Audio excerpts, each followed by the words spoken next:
There are video games that impress you with graphics, others with massive worlds and long stories.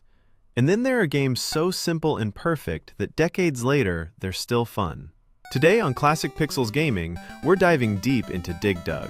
Its arcade origins, NES version, the people who made it, sales success, and why it remains one of the most beloved games of all time. This is a true classic.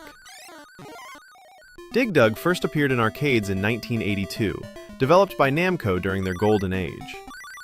At the time, Namco was already legendary thanks to hits like Pac-Man and Galaga, but Dig Dug was different. Instead of dodging enemies in a maze, players were given control over the maze itself, digging tunnels, manipulating terrain, and choosing how to defeat enemies. It was simple and brilliant. Dig Dug was designed by Masanobu Endo, one of Namco's most influential designers. Endo also worked on games like Xevious, The Tower of Druaga, and Gaplus. His philosophy focused on easy-to-understand mechanics, hidden depth beneath simplicity, and systems that reward creativity. Dig Dug embodies that philosophy perfectly.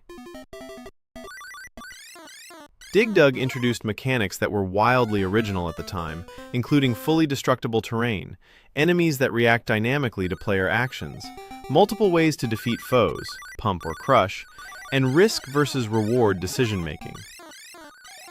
Enemies like Puka and Fygar forced players to constantly adapt. Do you dig deeper for points? Lure enemies together or risk getting trapped? Every decision matters, and that's why the game stays engaging.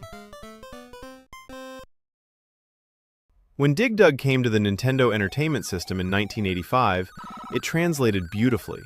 The NES version featured accurate arcade visuals, tight responsive controls, faithful enemy behavior, and iconic sound effects and music.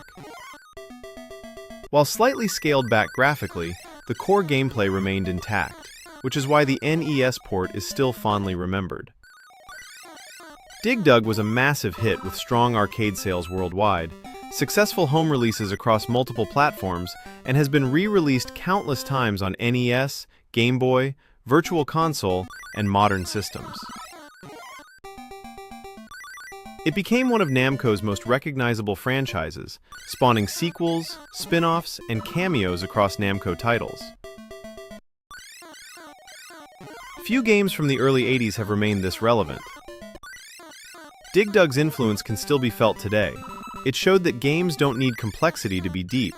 Player-controlled environments are powerful, and emergent gameplay creates replayability. Modern indie games owe a lot to Dig Dug's design philosophy, even if they don't realize it. It's fun, it's tense, it's timeless.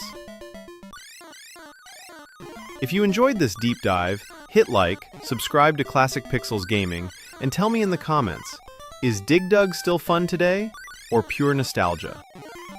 Until next time, thanks for watching Classic Pixels Gaming.